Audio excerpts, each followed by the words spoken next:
전국적으로 전세 사기 의심 사례들이 속출하고 있는 가운데 정치권에서는 여야 가리지 않고 해법 찾기에 나섰습니다. 어제 정의당에서도 종합대책을 내놨죠. 전세 사기, 깡통 전세, 정의당 특별대책위원장을 맡고 있는 심상정 의원과 어떤 대책들인지 이야기 나눠보겠습니다. 안녕하세요. 네, 안녕하세요. 정의당에서도 종합대책을 발표했고 정의당에서도가 아니고 예. 이제 이 깡통 전세는 작년 10월 국정감사 때부터 예. 맡은 저희 정의당의 일관되게 예. 경고도 하고 대책도 세우고 예. 그래서 피해 지원과 예방 대책 7가지 법안을 이미 다 내놓은 상태입니다. 예. 자, 그런데 이 정부와 여당에서 얼마 전에 대책을 발표를 했습니다. 원희룡 네. 국토부 장관과 네. 저 박대출 국민의힘 정책위의장이 정부 안보에 대한 평가부터 해보죠. 정의당 입장에서는 정부의 안이 이건 부족하다, 이거로는 안 된다 이렇게 판단하고 계신 건가요? 그러니까 정부 안이 찔끔찔끔 나오고 있어요. 예. 그러니까 이게 깡통 전세, 그러니까 전세 사기 깡통 전세 유형이 매우 다양하거든요. 아, 그렇죠. 그러니까 이거를 이제 전체적인 상황을 파악하지 못하니까 종합적인 그림을 그리지를 못하고 장님 코끼리 만지듯 이렇게 하나하나 대책이 지금 나오고 있다는 것이 굉장히 답답합니다. 네. 그러니까 저희가 내놓은 특별법에서 지금 계속 처음에 반대하다가 이제 네. 여러 가지를 수용했는데 이제 그 경매 중지 빨리 시켜라. 네. 그걸 수용했고 이제 우선 매수권 이제 주겠다고 했고요. 예. 그다음에 이제 저랑 굉장한 설전이 있었는데 LH 공공 매입 이건 이제 결국 수용을 했고 예. 그다음에 이제 그 보증금 반환 채권 부분도 어제 저녁인가 제가 보도를 보니까 캠코를 통해서 일부 매입을 하겠다. 여기까지는 왔습니다. 예. 그렇지만 이거 가지고는 아직 전세 사기뿐만 아니라 앞으로 전개될 전방위적인 깡통 전세의 종합적인 대책이 되긴 어렵다. 제가 어제 평가를 한 10% 정도밖에 커버가 안 된다. 이렇게 이야기를 했습니다. 예. 일단 지금 정부에서 나온 거, 원희룡 국토부 장관 입에서 나온 거는 경매 중지, 그다음에 우선 매수권, 네. 그리고 우선 매수권에다 돈이 없는 분들을 위해서 저리의 장기 융자, 네. 그리고 LH가 매입해서 임차권 보장, 이런 게 네. 주거권 확보 차원의 차원이죠. 현재까지는 이렇게 공식적으로 나와 있는 거 아니겠습니까? 그거는 제 특별법에 이미 다 들어가 예, 있습니다. 다 들어가 있는 거고. 예. 자, 그러면 이게 부족하니까 정의당에서 뭔가 더 종합 대책을 내놓으시고, 자, 네. 정부안보다 우리가 이 피해자들을 구제하기에 더 안이 적합하다 이렇게 말씀하시는 거잖아요. 정의당 안은 뭐가 다릅니까? 네, 지금 일단 정부에서 이제 나온 특별법과 관련해서 정부가 아직 수용 안 하고 있는 예. 것이 이제 보증금 반환 채권이거든요. 결국 그 문제죠. 이제. 그런데 그거는 예. 이제 10원도 못 받는 분들에 대한 피해 지원하고는 조금 다른 문제입니다. 이거는 그런가요? 예. 예를 들어서 미추홀구 같은 경우는 경매가 진행되고 있으니까 예. 경매 대책 그 이후 대책이 중요한데 예를 들면 빌라왕 사건 같은 경우는 예. 이제 담보가 없어요. 없는데도 국세 예. 예를 들면 종부세가 62억이 걸려 있는데 그렇죠. 근데 이것을 하게 되면 어떻게 보면 경매 우선순위부터 100% 변제해 가기 시작하잖아요. 국세가 뭐 최우선이니까. 그러니까 예. 그러니까 아니 62억을 예를 들면 100가구면 100가구가 안 분해서 하도록 해야 되는데 먼저 하는 순서대로 다 빼간단 말이에요. 예. 그러니까 경매는 아예 못 들어가는 겁니다. 그래서 이제 제가 그 법안에 넣은 게 국세를 이제 체납을 안 분할하는 거예요. 안 분하자? 예. 그리고 그러니까 우선 피해 지원 이전에 예. 보증금 채권을 매입해 주는 것은 돈 지원 문제 이전에 이런 복잡한 절차 예. 과정을 정부가 대리해 줌으로써 시간을 절약해 주는 거죠. 예.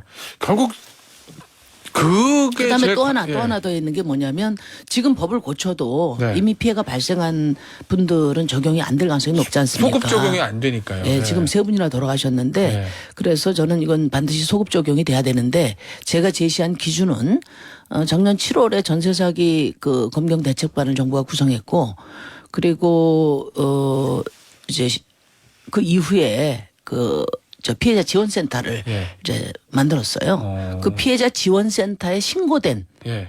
그런 분들까지는 소급 적용이 돼야 된다. 그분들까지는 소급 적용할 수 있게 일종의 네. 부칙의 경과 구정을 두자 이런 네네. 요 말씀이신 세 가지는 거죠? 예. 이제 정부가 추가로 좀 검토를 해야 됩니다. 아, 그리고 이거 이외에도 예. 지금 이제 5가지 대책을 제가 더 내놨죠. 예.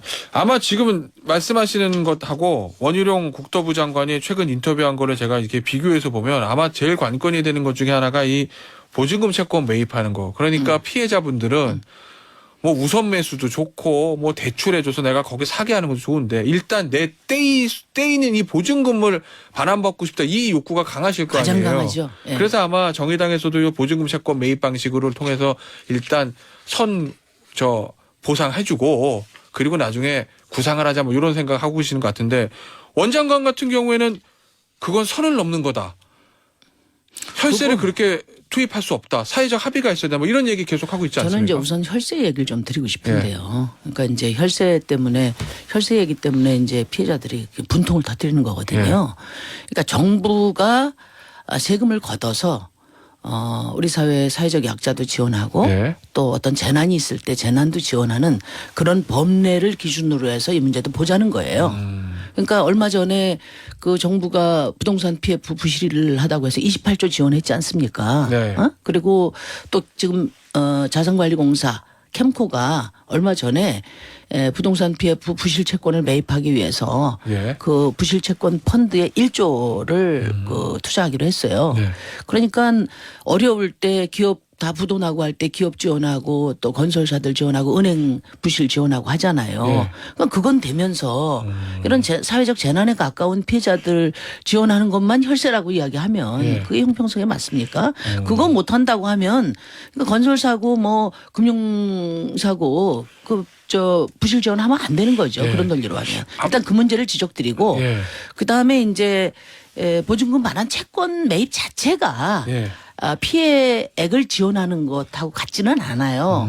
그러니까 아까도 말씀드린 것처럼 빌라왕 사건 같이 이렇게 개개인이 이 경매 절차를 진행할 수 없는 경우에는 정부가 이것을 매입을 해서 대신 신속하게 진행해 주는 것이 중요하고요.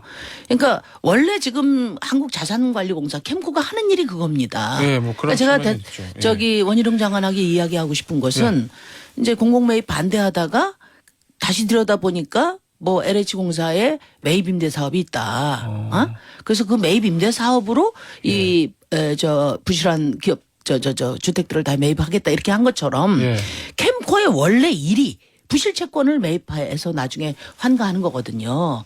그러니까 그 부실 채권 매입의 일환으로 지금 보증금 채권을 다 매입을 하고 나중에 이걸 이제 뭐 매각할 수도 있고 이제 나중에 또 뭐 경매에서 집을 살 수도 있고 그렇게 해서 다시 환원하면 되는 거거든요. 이 원장관이 아마 그런 얘기를 하는 것 같더라고요. 이 전세 사기 피해자분들에게 보증금을 환수할 수 있게 해주는 거 세금을 통해서 이건 결국 이제 범죄 피해자들을 구제하는 거나 마찬가지인데 이 형평성 문제도 제기하던 예를 들면 이런 건 아니겠어요?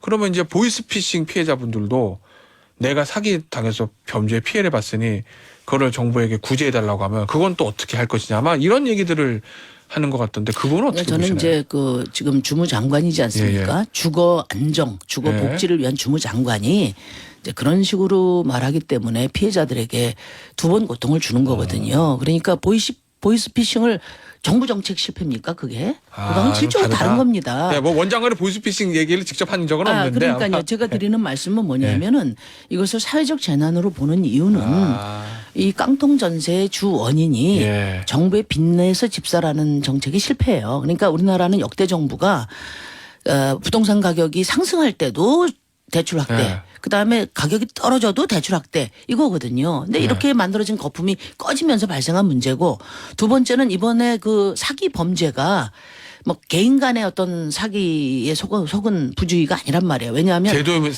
아니 그게 아니라 아예 시스템화돼 있으니까. 그러니까는 바지 임대인, 그다음에 건설사, 그다음에 중개인, 그다음에 거기 부동산 컨설팅 회사까지 한 통속이 돼서 시스템 사기를 벌이니까 개인이 감당할 수 없는 거예요. 그러면 정부가 이렇게 사기 범죄가 시스템화될 정도까지 뭘 하고 있었냐 이겁니다. 그러니까 이거는 정부의 정책 실패, 정부의 직무 유기로 인한 그런 광범위한 전국적인 그런 그 양상으로 번지고 있기 때문에 사회적 재난으로 봐야 된다. 단순 범죄 피해가 아니고. 물론이죠. 이게 잘못된 제도가 만든 사회적 재난의 성격이 있다 이런 말씀이시군요. 그렇죠. 그걸 단순 피해로 보면 그 정부가 양심이 있습니까?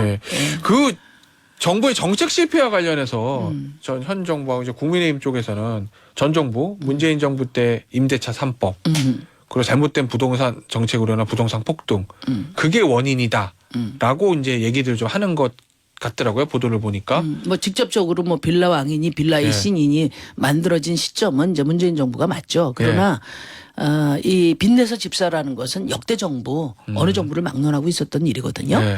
근데 이제 최근에 이걸 임대차 3법으로 이제 그 책임을 모는 것은 진짜 신박한 문제 제기라고 생각해요. 그건 말이 그렇죠. 안 되는 얘기거든요. 예. 그러니까 임대차 3법이라는 거는 그 임차인들의 권리를 보장하는 거거든요. 근데 이제 주장하시는 분은 이게 2년 보장하니까 4년 동안 보장하게 되니까 전세금이 폭등해서 이 문제가 생겼다고 전세 이런 수요가 얘기를 하더라고요. 없고 예. 물량이 없고 그래서 가격 폭등했다 얘기인데 그 문제는 뭐냐면 그 집들이 다 비어 있는 게 아니거든요. 어떤 분들은 4년 동안 안정적으로 예. 그 주거를 하는 거예요. 그리고 지금 임대차 3법이 돈 한 푼 없이 빌라왕을 만들었습니까? 1000채, 3000채까지 만들도록 그거는 결국은 저금리에 무분별한 대출 정책 때문에 그런 거고 한 가지 더 지적하면 민간 임대사업자 등록 사업 하면서 네. 각종 특혜를 줬잖아요. 세금도 다 면제해주고 그러다 보니까 갭 투기가 활성화된 거예요. 그래서 이 깡통 전세 사기건은 저금리 무분별한 대출 정책 임대사업자 등록제도를 위한 특혜 제공 이것이 핵심입니다. 알겠습니다. 임대차 3법하고는 상관이 없어요. 알겠습니다. 주제를 바꿔서 한미 정상회담 얘기 좀 네, 해보겠습니다. 심상정 의원 보시기에 이번 한미 정상회담 기대가 많으십니까? 우려가 많으십니까? 온 국민이 다 그 걱정이 많으신 것 같습니다. 그렇습니까? 예. 일단은 이제 무사고 안전 외교하시기를 바라는 분들이 많잖아요. 이번에 구설수는 없어야 됩니다. 예. 그리고 이제 이번에는 이제 뭐 12년 만에 국빈으로 가잖아요. 예. 국빈 대접보다 국익 관철이 중요하다. 국익관철. 그리고 예. 저렇게 대대적으로 이제 대접을 하는 이유가 지금 미국 우선주의, 예. 미국 보호주의에 우리 대한민국을 묶어두기 위한 의도기 때문에 경계하고 신중하고 또 주의해야 될 게 많다. 이렇게 저는 생각을 하고요. 어떤 성과를 가져오는 게 제일 중요하다고 보세요? 그 성과보다는 이제 예. 그런 측면에서 해서는 안 될 일. 해서는 안 될 일. 예. 그러면 해서는 안 될 해서는 안 일이 될 일 뭐가 몇 가지 제가 있을까요? 말씀드리고 싶은데 하나는 반도체 배터리 같은 그런 핵심 품목의 탈중국 압력에 대해서 무비판적으로 수용하면 절대 안 된다. 그렇게 생각합니다. 얼마 전에 있었던 마이크론이 수출 안 하는 거 그거 SK나 삼성도 하지 마라. 뭐 이런 것들 받으면 안 된다 말씀이신 그렇죠. 거죠? 그거는 이제 예. 미국의 우선주의 보호무역주의의 부작용을 예. 그 경고를 해야 된다고 보고요. 그리고 인위적인 지금 공급망 개편을 통해서 이제 대중국 견제를 하는 거 아닙니까? 이 부분이 결국은 성장의 걸림돌이 돼야 됩니다. 그리고 우리에게 과도하게 요구하는 이런 부분들에 대해서는 사실은 뭐 이미 WTO 체제는 넘어서고 있지만 WTO나 한미 FTA에 위배될 소지도 있거든요. 그래서 이 부분은 우리가 중국 시장을 절대 포기해서는 안 된다. 그 말씀을 드립니다. 그거는 국익이거든요. 동맹의 예. 기초는 국익인데 예를 들어서 우리가 그 핵심 품목을 내준다는 건 말이 안 되고 알겠습니다. 두 번째는 예, 뭐냐면 두 번째요. 그 여기 질문에도 좀 포함되어 있던데 우크라이나 지원. 아하. 그러니까 살상무기 제공 원칙을 절대 어겨서는 안 된다 이렇게 봅니다.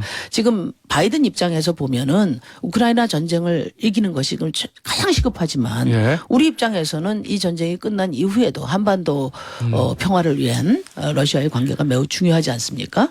이제 그런 점에서 우리가 중국과 예. 그러니까 한미 안보 동맹을 강화한다 하더라도 중국과 러시아와 척을 지면 안 된다. 알겠습니다. 그 말씀을 꼭 예. 드리고 일본도요. 지금 러시아 우크라이나 침공을 막 비난하고 또 제재에 동참하면서도 지금 사할린의 가스전 1, 2호 사업 예. 절대 포기 안 합니다. 알겠습니다. 예.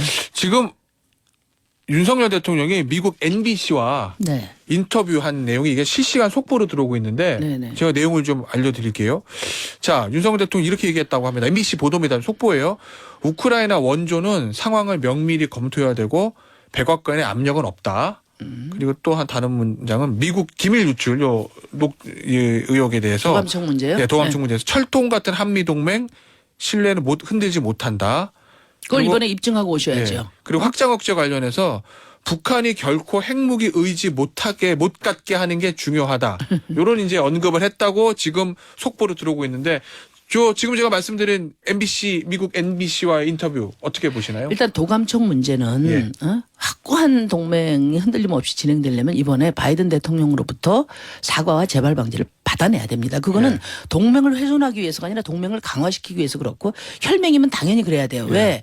한미 국민이 한미 동맹 강화를 전폭적으로 지지하기 위해서 그게 반드시 필요하다는 말씀을 드리고 이번에 아마 발표할 때 한미 사이버 협정이 이제 들어갈 거라고 보는데 네. 거기에 어떤 방식으로든지 대한민국 대통령실의 도감청은 안 된다는 것을 어떤 방식으로든지 포함시켜야 된다고 저는 봅니다. 알겠습니다. 우크라이나 지원 문제는 조금 톤을 낮춘 것 같던데 애초에 처음에 로이터 통신 보도에 비하면 그다음 워싱턴 포스트에서도 관계 국가의 관계가 주변 국가의 관계가 중요하다 이런 얘기들도 있고요. 그러니까 이제 우크라이나 무기 지원이 지금보다 더 확대되거나 또는 또 논란이 됐지만 대만 해협에 대한 예. 그런 과도한 개입을 천명하게 되면은 대한민국은 미국의 돌격대가 되는 겁니다. 그래서 이 부분은 절대 안 된다고 보고 그다음에 미국 핵무기에 의한 평화, 예. 힘에 의한 평화는 사실은 차선이거든요. 예. 그러니까 그것도 매우 중요하고 그걸 강화시키는 거는 필요하지만은 우리 대한민국이 주권 국가로서 한반도 평화 세계 평화에 어떻게 역할을 할 것인가를 중심에 두면서 핵 억지력 확산 그런 협의체라든지 이런 부분들을 더 이제 강화시키더라도 미국 그러니까 중국과 러시아가 한 팀이 되는 신냉전을 촉발하는 그런 계기가 돼서는 절대 안 된다는 점을 다시 한번 말씀드립니다. 알겠습니다. 오늘 인터뷰 여기서 마무리해야 될 것 같습니다. 지금까지 정의당의 심상정 의원이었습니다. 감사합니다. 네, 감사합니다.